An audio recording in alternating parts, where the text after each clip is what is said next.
Lo que vas a escuchar no son simples cuentos para no dormir. Son jirones de una realidad que la historia oficial ha intentado quemar. Soy tu guía en este descenso a lo inexplicable, y hoy, tú y yo vamos a desenterrar los expedientes que las autoridades preferirían olvidar.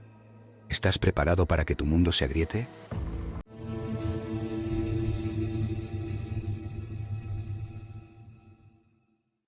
Imagina que tu propio hogar deja de ser un refugio para convertirse en una jaula. En la calle Luis Marín, una familia humilde abrió una puerta que nunca debió tocarse. Una sesión de Ouija, un humo negro y una presencia que decidió quedarse a cenar, para siempre. Tú y yo sabemos que hay juegos que nunca terminan. Hemos elegido 3 documentos, 3 expedientes X españoles, porque de eso se trataba, de hacer el mayor compendio documental de lo que se llamó expedientes X españoles. ¿Qué significaba esto? Pues significaba que no eran casos como otro cualquiera, sino que la policía, la Guardia Civil, las autoridades o las fuerzas de seguridad del Estado habían intervenido en esa investigación. Por lo tanto, para mí como periodista, eso era un aval de que el misterio había desafiado a todos, no solo a crédulos o incrédulos, sino a las fuerzas de seguridad que actúan para defendernos y para investigar. Lo que me encontré es que en la mayoría de las ocasiones, desgraciadamente, estos expedientes acaban perdidos, cuando no quemados u olvidados. Nuestra misión, mi misión, era rescatarlos. Vamos a empezar con uno de los casos que personalmente más escalofríos me ha hecho pasar en todos estos años.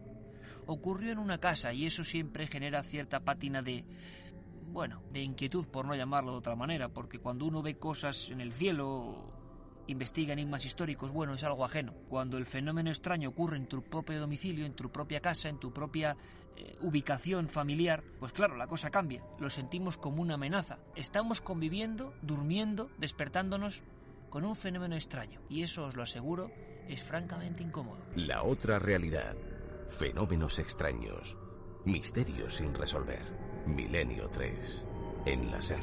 Con los sonidos y la magia de la radio, este programa especial de Milenio 3 con Juan Antonio Merallo en la nave del misterio, vamos a intentar viajar a diferentes puntos del espacio-tiempo. Y no va a hacer falta mucho esfuerzo, porque los documentos creo que son asombrosos. 18 de noviembre 1991. Una familia humilde del barrio madrileño de Vallecas llama a la policía al 091 para que se persone en su propia casa. Es la calle Luis Marín, un distrito de gente obrera, trabajadores, que no pierden el tiempo con tonterías del más allá ni con historias de espíritus. Sin embargo, algo grave estaba sucediendo. Esa noche, la familia Gutiérrez Lázaro no era la primera que pasaba durmiendo, todos juntos por cierto, en el salón de la vivienda. Un salón pequeño conectado con un pasillo que salía hacia la salida. Es muy curioso porque llevaban una semana prácticamente con colchones sin poder entrar prácticamente en sus dormitorios correspondientes. ¿Qué estaba pasando? ¿Qué ocurría? Los testimonios son diversos. Al parecer hay 2 extrañas muertes que jalonan la desgraciada trayectoria vital de esta familia, los Gutiérrez Lázaro. Primero, ellos hablan de la muerte del abuelo, de una persona que ellos retratan como alguien hosco, distante, seco. No sabemos ni sabremos nunca qué pasó, pero en esa propia casa de la calle Luis Marín, del distrito de Palomeras, alguien muere maldiciendo y alguien muere enervado diciendo que se vengará en la otra vida. Desde luego que es un punto de partida desagradable y que no es habitual que una persona se vaya al otro mundo generando esa inquietud en los suyos. Pero así ocurrió. Lo que no se esperaba la familia Gutiérrez Lázaro es que Estefanía, la hija de 18 años, empezase a jugar con el mal llamado pasatiempo de la Ouija, esa tabla compuesta de números y de letras de un abecedario en posición circular que proviene del más antiguo espiritismo y cuya etimología corresponde a las palabras francesas y alemanas que significan sí, qui, ya, Ouija. No sabemos tampoco qué ocurrió, pero Estefanía Gutiérrez Lázaro, 18 años, corpulenta, una chica normal, empezó a practicar este remedio del antiguo espiritismo de una manera sintomática, es decir, obsesionada por completo y haciendo o deshaciendo cosas según lo marcase esa planchette, ese vaso, ese rectángulo de papel que a veces era el abecedario donde se ponía a jugar, siempre en la misma habitación. Esto no pasaría de ser una leyenda urbana más, una historia de tantas que se cuentan, de no ser por la extraña muerte de Estefanía. Los doctores, los partes forenses que se corresponden y se identifican en este libro, en Enigmas 2, demuestran que la muerte es súbita y extraña. Hay un colapso general, precedido parece ser de varios ataques epilépticos. Estefanía Gutiérrez no tenía antecedentes significativos de enfermedades nerviosas de este tipo. Ahora bien, está el parte frío de un forense que acude a la casa porque la niña muere en la casa. Ni siquiera llega a ser hospitalizada. Y luego está el testimonio de su madre, de su padre, que afirman que hablaba con voz de hombre, que se contorsionaba de una manera terrible, que agredía a sus propios hermanos. No me creas a mí, crea a los que juraron protegerte. Inspectores curtidos en 1000 batallas entraron en ese piso de Vallecas y salieron con el alma rota. Lo que dejaron por escrito en ese informe oficial desafía cada ley de la física que tú conoces. Es el documento que demuestra que el horror no entiende de escudos ni de uniformes. Muere Estefanía, muere en una habitación cerrada, sin ventanas, con una serie de muñecas de porcelana que la velaron durante su inesperado óbito, y a partir de esa misma noche la familia identifica en el pequeño baño o aseo adjunto a la habitación una voz que una madre sabe siempre si es su hija o no. La voz la llama y dice mamá. Durante varias noches ocurre este fenómeno auditivo que llega a ser escuchado por toda la familia, por todos los miembros de esta familia, 5 personas que realmente se quedan sobrecogidos. Entran varias veces súbitamente empujando la puerta como para sorprender a alguien. No hay nadie, evidentemente. Repito que es una habitación completamente cerrada. A los pocos días, las 2 niñas de unos 12-14 años de edad que duermen en otra habitación adjunta a esa donde murió su hermana y en una litera, describen una de las apariciones más raras que yo he podido registrar, estando allí con ellos, hablando con ellos. Todo esto en una crisis de histerismo tremenda. La escena que me cuentan es la siguiente. Hacia las 3 de la madrugada, notan físicamente cómo se abre la puerta de su habitación. Ambas se despiertan como inquietas por algo que les ha advertido, y lo que observan, contemplan e incluso me dibujan en mi cuaderno de campo es lo siguiente: una figura humana completamente negra, calva y que va arrastrándose por el suelo, serpenteando con el pecho en el suelo como si fuera una serpiente. Pasan cosas día tras día, noche tras noche, mejor dicho. Los jarrones estallan, la familia acaba durmiendo todos juntos, como decíamos, en el salón, y estando en el salón, la única foto de Estefanía, de la corpulenta Estefanía, se quema por dentro del cristal, sin oxígeno. Ese día el pánico llega a tal punto que Máximo Gutiérrez, 46 años, llama a la Guardia Civil, no logra conectar con ellos, llama a la Policía Nacional, le atiende un comisario, un policía, que no cree lo que le está contando. En un primer instante no cree que este hombre esté hablando de apariciones, de estallidos de objetos y de una sombra famélica, de una sombra calva, delgada, que se aparecía y que era visible a través de la puerta de cristal del pasillo, estando ahí. Se pone Concepción Lázaro, la mujer, valiente, también corpulenta, una mujer fuerte, que dice que acudan rápidamente a la calle Luis Marín número 8 porque esa noche algo va a ocurrir y temen por la integridad de sus hijas y de ellos mismos. Confiesan que una fuerza desconocida está tirando objetos, tirando piezas, reventando, bajando cuadros, descolgándolos en el propio pasillo de su casa. A las 2:40 horas, 2 zetas de la comisaría de Vallecas, encabezadas por el inspector jefe José Negri, intervienen en esa casa. En el libro Enigmas sin resolver 2, que acompaña esta emisión especial de Milenio 3, vais a leer y vais a ver ese informe histórico firmado por 4 inspectores, Dirección General de la Policía. Lo que se extrae de él, lo que se extrae de esa información, de ese documento, es que, entre otras muchas cosas, los 4 inspectores son testigos de lo que ocurre allí. Las puertas de ciertos muebles se abren y se cierran de forma súbita e inexplicable, según aparece firmado en el informe por los 4.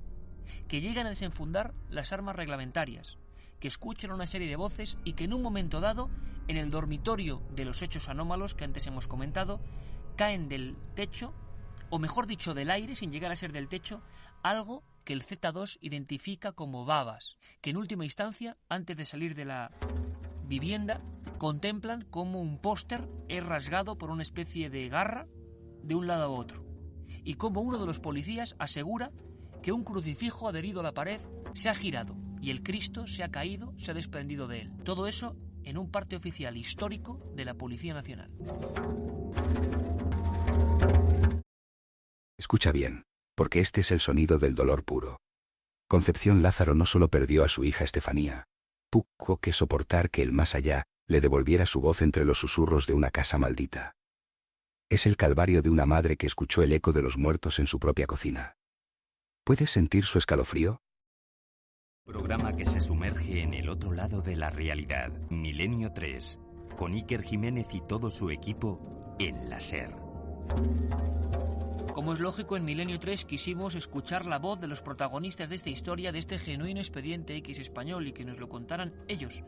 Concepción Lázaro, la madre de esta muchacha desaparecida en extrañas circunstancias, con esta muerte tan horrorosa en aquel cuarto, y la que al final se acaba poniendo en el teléfono para que acuda a la policía, nos lo contó en una conversación inolvidable, llena de tensión. Ella fue la primera que empezó a escuchar la voz de mamá, ella fue la que tuvo que coger el cuadro que se quemaba, ella vio esa sombra, esa figura. Así fue, así transcurrió esa charla mítica. Concepción Lázaro, buenas noches. Hola, buenas noches. ¿Cómo estás? Pues mira, bien, ya pasó, bueno, no sabemos si ha pasado. La cuestión es que el profesor del Oso y el profesor Argumosa nos ha ayudado también muchísimo en estos casos, y bueno, pues nos hemos hecho caso a ello. Y por fortuna ha ido pasando un poco. Sí, exactamente. Aquellas horas tan dramáticas. Yo antes, cuando nuestra redactora Carmen Porter hablaba contigo, Concepción, una de las cosas a la gente que no recuerda esta historia o que no la haya escuchado, lo que más le puede impresionar es este informe que hemos leído, ¿verdad? Este informe real. Sí. La policía, recuérdenos, Concepción, a toda la audiencia de Milenio 3, ¿qué pasó aquella noche? ¿Llamaron ustedes a la policía y qué ocurrió? Bueno, ya llamó mi marido a la policía, como lo has resumido tú, y resulta que, bueno, pues vinieron y estuvieron en la habitación mía, en la de matrimonio, sentados encima de la cama, y nosotros aquí en el salón, a oscuras, para ver si se veía algo, cuando sintieron como una piedra aquí en la terraza. Bueno, pues se levantaron corriendo y vieron que, bueno, pues que no había nada, que no había nadie, ni nada de nada, y que, bueno, pues era extraño. Pero en ese momento resulta que, bueno, pues la puerta del mueble bar se abrió sola, sin saber motivo ni razón. Y claro, pues en ese momento pues estaban con miedo de todo lo que estaba pasando, y un policía sacó la pistola. ¿Llegó a sacar la pistola? Sí, ¿Apuntando a qué, Concepción? Apuntando a la puerta. Y bueno, pues luego descubrieron que no había nada en la puerta, que era increíble. Bueno, pues un policía se salió al pasillo de fuera del corredor y dijo que aquí en esta casa no volvería a entrar más. Claro, no había nadie a quien disparar, ¿no? Exactamente. Concepción, una cosa muy importante, y sé que para usted es duro recordar esos momentos, pero le aseguro que pueden ayudar a mucha gente que está sufriendo las mismas cosas y que no sabe ni a quién acudir y a veces callarse. El silencio es una cosa terrible con estos casos. No, bueno, yo lo he dado, o sea, en televisión, en la radio, todo. Lo que pasa que bueno, pues cuando hemos salido en antena, resulta que hay muchas personas muy crueles y se han metido con mis hijos.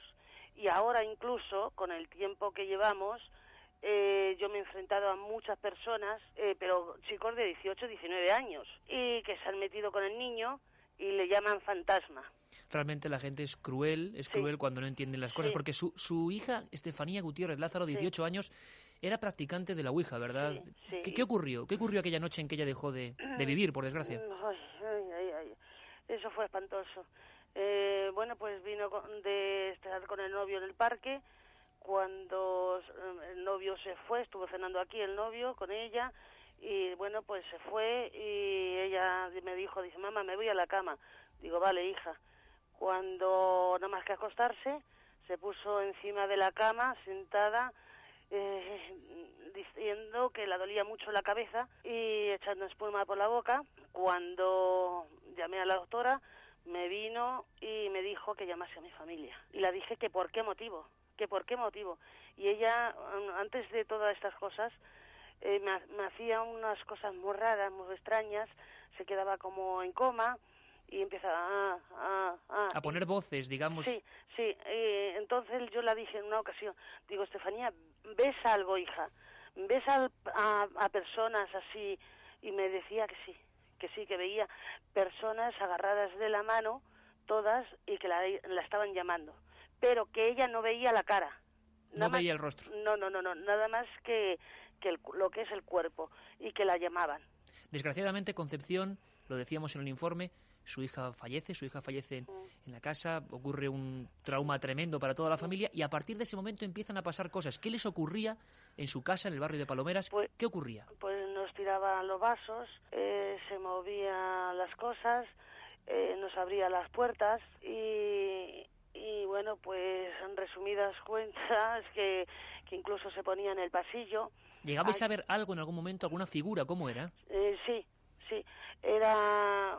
Bueno, había veces que era negra, que la llegó a ver mi marido detrás de la cortina, y había otras que era como blanca, ¿sabes? Yo no sé, ya en nuestra cabeza ya no lo veía, no sé. Era auténtico miedo lo que estaban pasando, ¿no? Sí, muchísimo miedo. Y luego hubo una persona que nos metió mucho más miedo aquí. Sí, personas, sabemos la historia un poco, Concepción, personas que llegan como expertos, que intentan limpiar casas y que no hacen más que estafar a las familias. Yo, bueno, pues no le voy a nombrar a esa persona. No, y además es mejor ni siquiera dedicar un segundo a ese tipo de gente, Concepción. Una cosa importante, hay un momento, yo hablaba con su marido, con Máximo Gutiérrez, tengo que decirle, una persona noble, escéptica en estos temas y que se encuentra con el problema en su casa. Yo pido a la audiencia, por favor, que se imagine la escena, una casa que yo he visitado absolutamente normal, el trauma de lo que ha ocurrido y que empiezan a pasar cosas aparentemente imposibles. Sí. Llegaron ustedes a dormir en el salón toda la familia, aterrorizados porque en el mismo pasillo ocurrían cosas, ¿no, Concepción? Sí, exactamente, nada más que morir mi hija, bueno, pues decidimos de dormir en el pasillo porque los niños tenían pánico, tenían mucho miedo a todo lo que pasó, o sea, en el salón, perdón, tenía muchísimo miedo de lo que pasó a su hermana. Entonces dormimos en el salón unas noches cuando yo vi que, bueno, pues la puerta se abría. Y le dije a mi marido, mira, un viernes que no trabajas, vamos a quedarnos aquí todos, a ver si puede ser de mi mente. Nos vamos a quedar todos aquí en el salón, lo vamos a comprobar a ver esto. Y cuando, pues sí, se abría la puerta, mi marido corriendo puso la mesa de mármol que teníamos y puso unos módulos que también teníamos y bueno, pues empujaba la mesa y empujaba los módulos. Delante de ustedes. Delante de nosotros. Durmiendo en el salón, este es el año bueno, 92. Esa noche estábamos despiertos, que no es que estábamos... No, es que estábamos despiertos y veíamos cómo empujaba la puerta y la abría. ¿Cuál ha sido el peor momento de toda esta larga historia, Concepción? Para usted, ¿cuál ha sido el momento más dramático que más miedo ha podido pasar con estos fenómenos? Pues el momento, pues no lo sé, porque han sido todos, porque mira, te lo estoy contando y no se nos están pasando ahora cosas y a mí me se está poniendo el vello de punta. Hay una foto que yo guardo especialmente cuando estuve en su casa, Concepción, que usted me mostraba, que es impresionante, yo la recogí para uno de mis libros, y es la fotografía de su propia hija, la única fotografía de Estefanía, que empezó a arder dentro del cristal, sin oxígeno. ¿Qué pasó? Exactamente. Bueno, pues fue un domingo que íbamos a ir nosotros al cementerio, cuando por la noche, sin saber motivo ni razón, empezó a arder y tenía yo suelo de cintasol y tenía un tapiz, que ese tapiz ni salió ardiendo ni el suelo de cintasol salió a arder. Cuando entro yo por la puerta digo, uy, ¿y la fotografía de mi hija?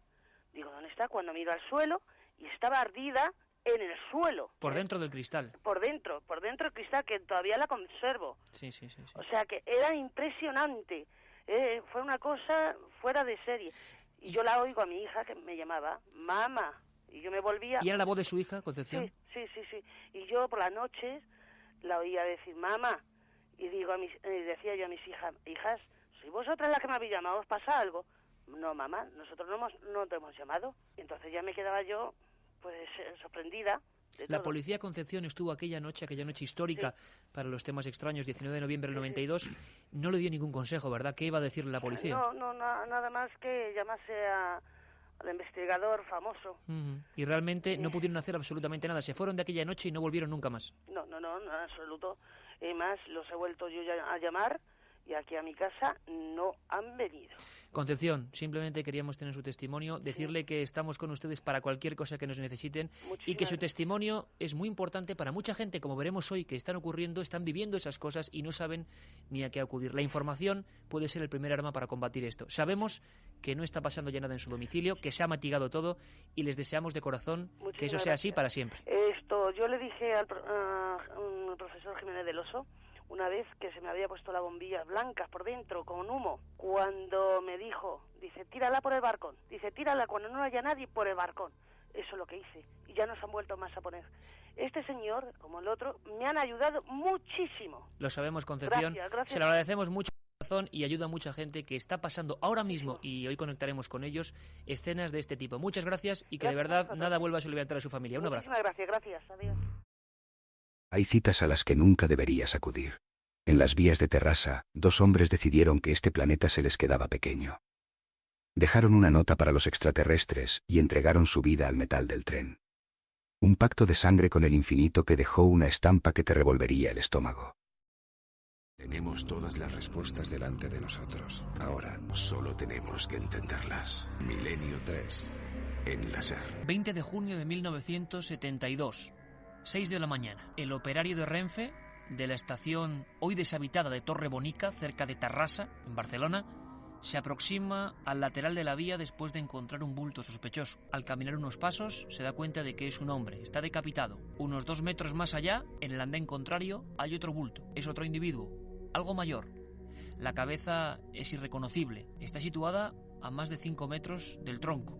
Hay una anomalía que le llama mucho la atención. Ambos sujetos sostienen contra el pecho un papel. Cuando se acerca a examinarlo, venciendo su propio miedo, aún es de noche, lee el contenido de ese mensaje. Dice así: los extraterrestres nos llaman, pertenecemos al infinito. Está rubricado con una extraña firma, 2 ochos, o mejor, 2 signos de infinito. Esta macabra recreación del suceso ocurrido en Tarrasa fue un auténtico bombazo para la historia de la ufología o de los estudios relacionados con los ovnis. Era una ciencia, entre comillas, o una afición naciente en aquella España que empezaba a barruntar ciertos cambios y empezaba a convulsionarse con nuevas creencias. Había personas que habían sustituido las creencias religiosas, por ejemplo, por una fe en los hermanos cósmicos. En alguna ocasión eso llevó a dramas de este tipo, que hicieron pensar a la opinión pública que el asunto de los ovnis, hoy que se ve de una manera tan lúdica e inocente, podía llegar a ser muy peligroso.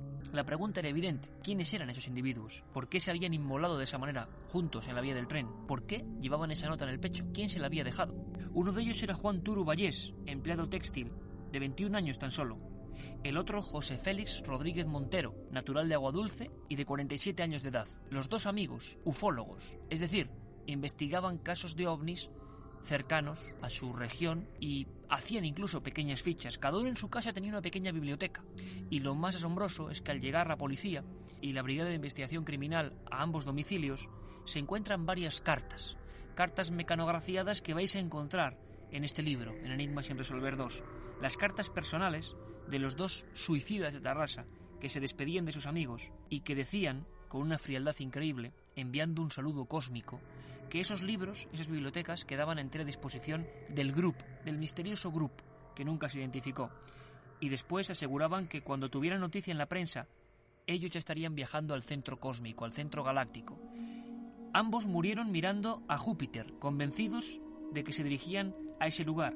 Eran personas normales, no llevaban túnicas, no eran estrafalarios, no eran frikis, ni mucho menos. Trabajaban en fábricas, tenían esa afición, y un día, por algo que no podemos comprender, llegaron a la conclusión de que su hora de partida estaba próxima.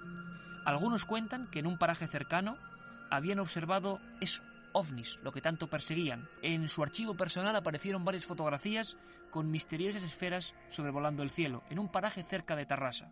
Habían tenido ese encuentro, habían llegado por fin a ese ansiado contacto. Lo que tenemos es 2 cuerpos decapitados y 2 notas que no sabemos ni siquiera si ellos mismos la hicieron o hubo más gente allí presente. De ser así, hay culpables que estuvieron esa noche y que todavía no han purgado su pena con la justicia. Esto provocó una enorme indignación entre los investigadores ovni. Uno de ellos, natural de Tarrasa, Josep Guijarro, pudo investigar muy de cerca esta historia. Llegó a obsesionarse con ella, convencido de que hubo más muertos, más gente que participó. En ese mismo apeadero, hoy deshabitado, en ese mismo lugar, en ese mismo andén, hubo 13 suicidios más, entre 1972 y 1978. Algunos de ellos fueron suicidios que llevaban un mensaje que era «Me voy con el padre». Parecía que un grupo estaba actuando de alguna manera y la policía no sabía ni quiénes ni de qué forma y sobre todo cuál iba a ser el siguiente. En los años 70, una extraña fiebre recorrió Cataluña. No era una enfermedad, era una creencia ciega en los hermanos cósmicos. Una cadena de suicidios rituales que nos demuestra que, a veces, la búsqueda de luz nos conduce directamente a la oscuridad más absoluta. ¿Hasta dónde llegarías tú por una promesa estelar? José Guijarro nos permitió entrar en su archivo, nos abrió la puerta de las confidencias.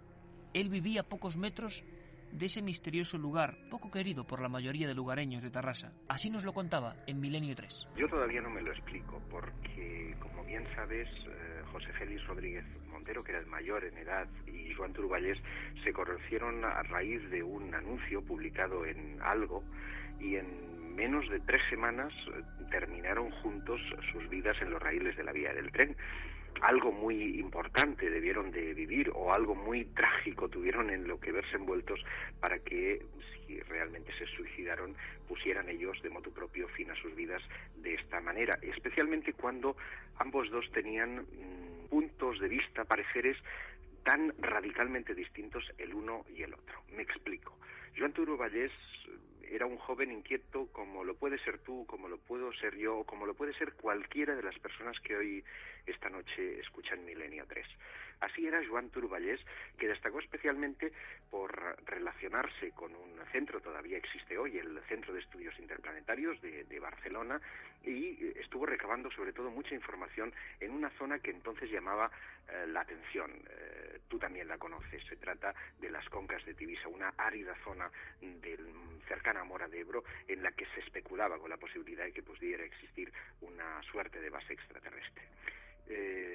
José Félix Rodríguez Montero, por su parte, también tenía muchísimas inquietudes, pero le superaba en edad, 47 años, y este hombre llevaba tras sus espaldas un bagaje excelente de inquietudes. Había entrado en un seminario católico, no viendo suplidas un poco sus inquietudes personales, acude a la religión evangélica y está durante muchos años y adquiere una amplia notoriedad, siendo incluso pastor. Aquello no termina de casarle, acude a Sevilla y a otros lugares entrevistándose con el padre López Guerrero, asiste a los trances al Papa Clemente y nace su inquietud por el fenómeno OVNI y por las visitas extraterrestres.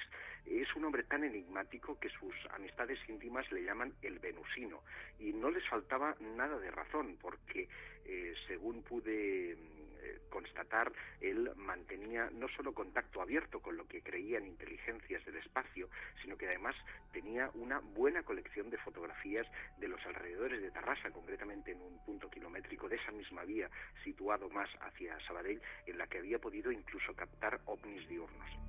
Milenio 3, en la SER. Esas fotografías siguen siendo un misterio. ¿Esos ovnis llevaron a los suicidas a creer que era el punto de partida?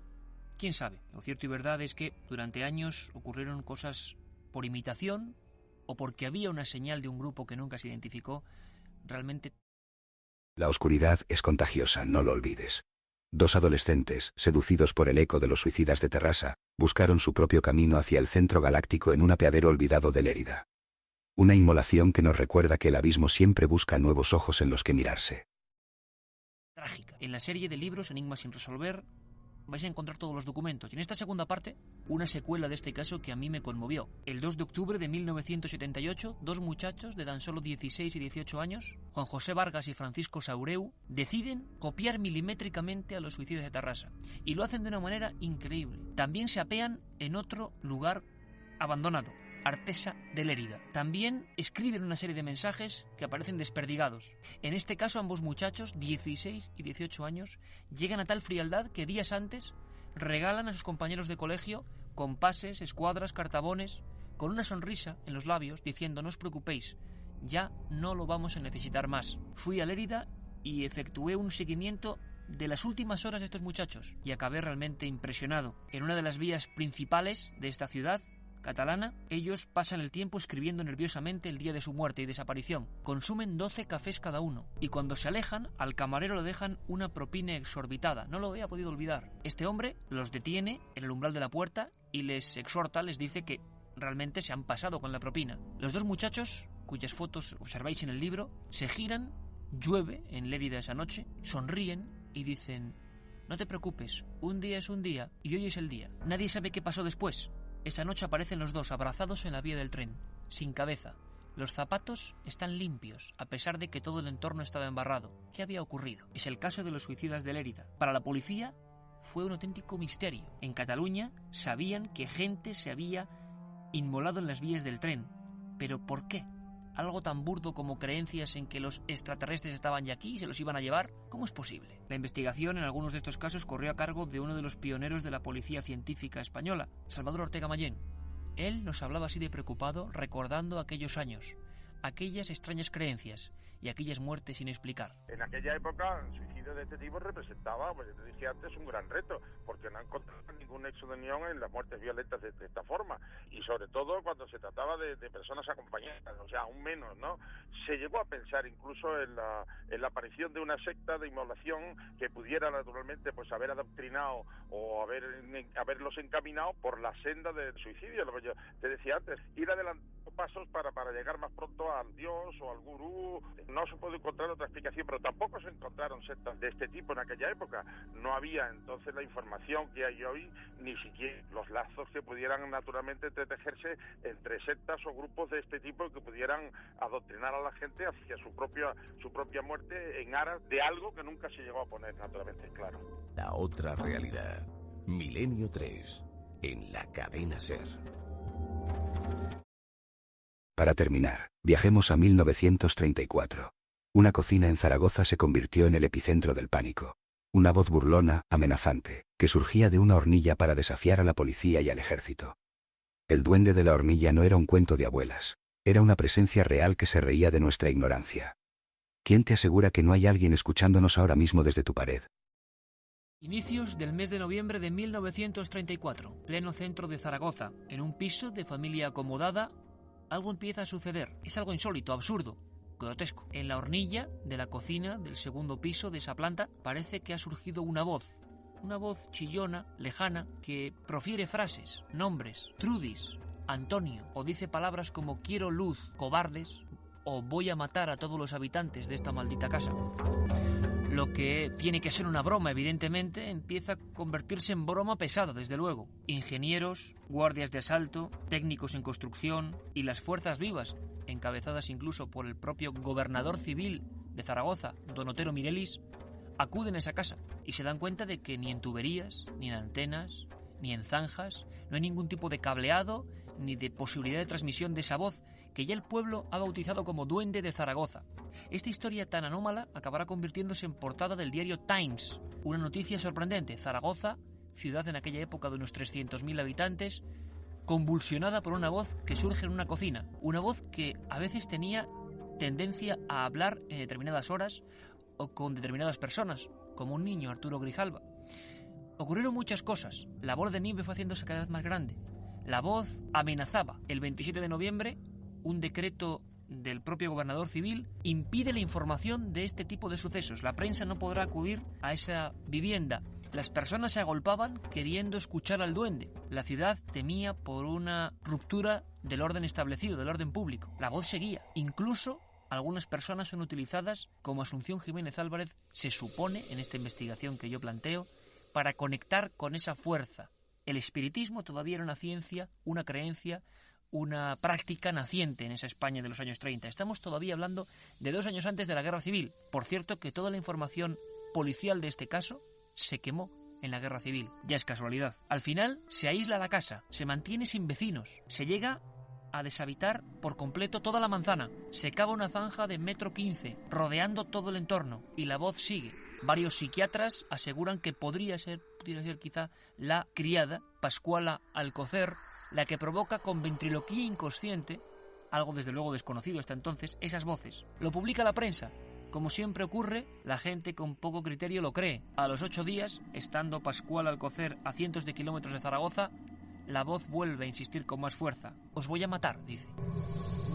Para que os hagáis una idea de la repercusión que tiene el asunto del duende a nivel de prensa, con la irritación de las autoridades que no pueden poner veto a, desde luego, un bromista, pero un bromista escurridizo, hicimos en Milenio 3 un recordatorio de algunas píldoras interesantes. Fue la noticia de aquel inicio de otoño de 1934. Carmen Porter lo recordaba así en Milenio 3. El antiguo noticiario de Aragón fue el primer medio de comunicación en hacerse eco de lo que estaba ocurriendo en la calle Gastor de Gotor. Posteriormente, entre el 15 y el 22 de noviembre, el diario Heraldo de Aragón publicó extensos artículos sobre los extraños fenómenos que se estaban produciendo en el edificio. El resto de España no tardó mucho en hacerse eco de las andanzas del duende, y el periódico o diarios de corte político como El Sol o La Nación comenzaron a publicar una serie de reportajes que coparían gran parte de los rotativos durante más de un mes y medio. Jornada a jornada iban aportando las nuevas informaciones de las que lograban hacerse eco e incluían en sus portadas 2 despachos telegráficos, el de las 9 de la mañana y el de las 11:30 de la noche. Continuamente periodistas de estos y otros medios se apostaban a las puertas del edificio embrujado. También revistas que centraban su información en la imagen hicieron decenas de especiales. Crónica, estampa y fotos causaron una gran sensación publicando las fotografías de los principales testigos y vecinos del inmueble. El caso impactó tanto en la sociedad de la época que noticiarios cinematográficos internacionales como la UFA alemana y la Fox enviaron a sus corresponsales a cubrir tan curiosa noticia. En el Ayuntamiento de Zaragoza comenzaron a recibirse misivas en las que miles de personas aseguraban ser el duende.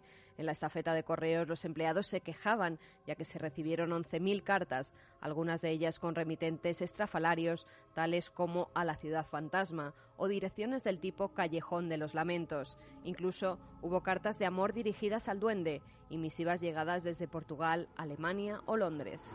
El caso del duende de Zaragoza se hizo tan famoso que los empresarios más avispados en los negocios comenzaron a fabricar todo tipo de artículos. Radios duende, la radio que escucha el duende, decían, goma de mascar duende, harina el duende de Zaragoza. Todo un amplio repertorio que demostraba a las claras la inmensa repercusión de un asunto que, pese a quien pese, acabó sin resolver. El primer expediente X español genuino, quizás sí. Desde luego que los medios de comunicación de masas hicieron mucho por su propagación hasta que llegó la orden de censura. Casi siempre ocurre lo mismo y en estos casos de Enigmas 2 lo vais a ver perfectamente. Los expedientes se cierran por hoy, pero el misterio sigue ahí fuera, respirando en tu nuca. No busques explicaciones lógicas donde solo hay abismos. Gracias por dejarme ser tu confidente en esta travesía. Intenta dormir si puedes. Y recuerda, en Paranormalmente, la verdad siempre es más oscura de lo que imaginas. Nos vemos en la próxima sombra.